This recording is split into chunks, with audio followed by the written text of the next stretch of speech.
السلام علیکم ورحمۃ اللہ وبرکاتہ۔ سعید بن زید رضی اللہ عنہ کے حالات سنیے۔ ماں باپ نے نام سعید رکھا۔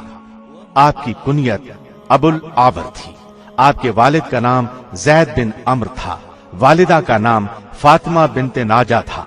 آپ سیدنا عمر فاروق رضی اللہ عنہ کے چچا زاد بھائی تھے۔ آپ اور سیدنا عمر فاروق کے دادا کا نام نفیل تھا۔ آپ سیدنا عمر کے بہنوئی بھی تھے اور سالے بھی۔ سیدنا عمر کی بہن سیدہ فاطمہ سعید بن زید کی بیوی تھی، جبکہ سعید بن زید کی بہن عاتقہ کی شادی پہلے عبداللہ بن ابی بکر سے ہوئی تھی۔ ان کی وفات کے بعد عاتقہ کا نکاح سیدنا عمر فاروق سے ہوا۔ آپ بھی اولین ایمان لانے والوں میں شامل ہیں۔ آپ کی زوجہ محترمہ فاطمہ بنت خطاب بھی آپ کے ساتھ ہی ایمان لا چکی تھی۔ سیدنا عمر کے اسلام لانے کا ذریعہ یہی فاطمہ بنت خطاب بنی تھی۔ سیدنا سعید بن زید عالم فاضل صحابی تھے۔ اسلام کے غازیان میں ان کا شمار ہوتا ہے۔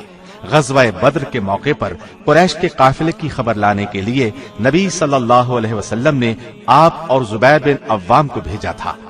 جب بدر کا مال غنیمت تقسیم ہوا تو اس میں سے ان دونوں کو بھی حصہ دیا گیا، گویا آپ دونوں کو غزوے میں شریک سمجھا گیا۔ سعید بن زید آپ کے ساتھ تمام غزوات میں شریک رہے۔ یرموک کی لڑائی میں بھی حصہ لیا، دمشق کی لڑائیوں میں شریک رہے۔ سیدنا امیر معاویہ کے دور خلافت میں مدینہ کے حاکم مروان بن حکم تھے۔ ایک بڑھیا نے مروان بن حکم سے آپ کی شکایت کی اور کہا سعید بن زید نے اس کی زمین غصب کر لی ہے۔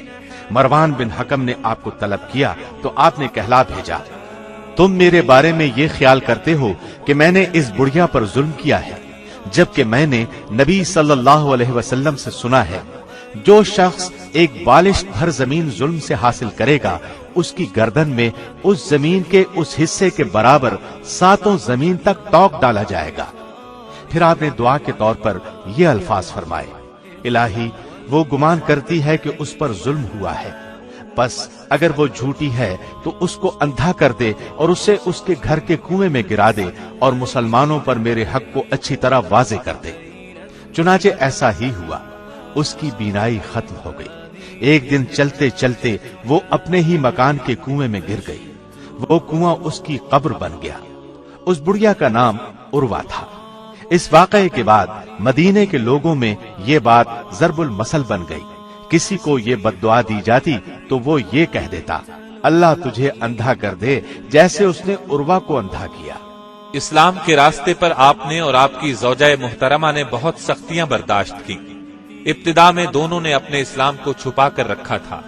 سیدنا زید کے بہنوئی عمر فاروق اس وقت اسلام کے سخت خلاف تھے، مسلمانوں پر سختیاں کرتے تھے۔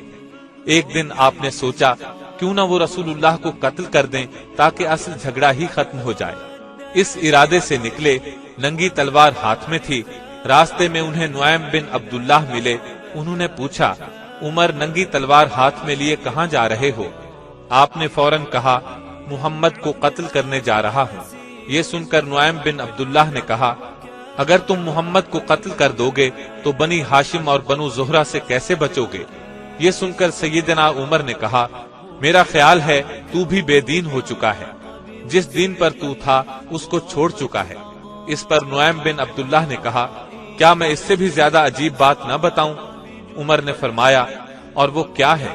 نعیم بن عبداللہ نے فرمایا، تمہاری بہن اور بہنوئی دونوں بے دین ہو چکے ہیں، میرا مطلب ہے وہ دونوں مسلمان ہو گئے ہیں، تم جس دین پر ہو اس دین کو وہ چھوڑ چکے ہیں۔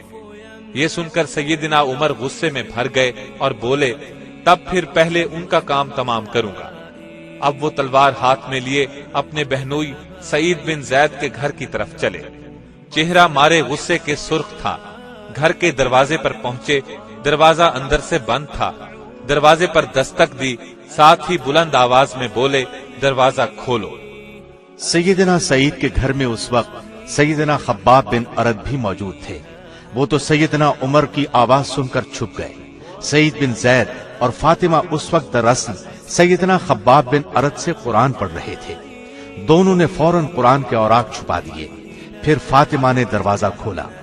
دستک دینے سے پہلے عمر کے کانوں میں قرآن کے الفاظ پڑھ چکے تھے۔ آپ اندر داخل ہوئے اور بولے، تم ابھی ابھی کیا پڑھ رہے تھے؟ ان دونوں نے کہا، عمر تم نے کچھ نہیں سنا؟ اس پر سیدنا عمر فاروق نے فرمایا، سن چکا ہوں، مجھے پتا چل گیا ہے، تم دونوں مسلمان ہو گئے ہو، اپنے باپ دادا کے دین سے پھر گئے ہو، کیا یہ بات درست ہے؟